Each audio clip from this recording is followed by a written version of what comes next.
বহির্বিশ্বের কাছে ভারতের রাজনৈতিক কাঠামো ও স্থিতিশীলতাকে নাড়িয়ে দেওয়ার মতো এক ভয়ঙ্কর দৃশ্য এবার সামাজিক যোগাযোগ মাধ্যমে ছড়িয়ে পড়েছে, যেখানে দেশটির উত্তরপ্রদেশের গাজিয়াবাদের শালিমার গার্ডেন এলাকায় প্রকাশ্যে তরবারি বিতরণ করতে দেখা গেছে দেশটির হিন্দু রক্ষা দলের সদস্যদের।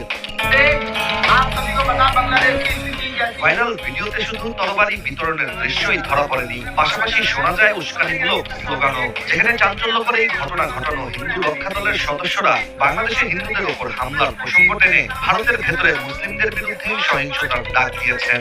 আর সাধারণ মানুষদের তরবারি দিয়ে তারা বলছেন মুসলিমদের থেকে মা বোনদের রক্ষা করতে তা ব্যবহার করার জন্য।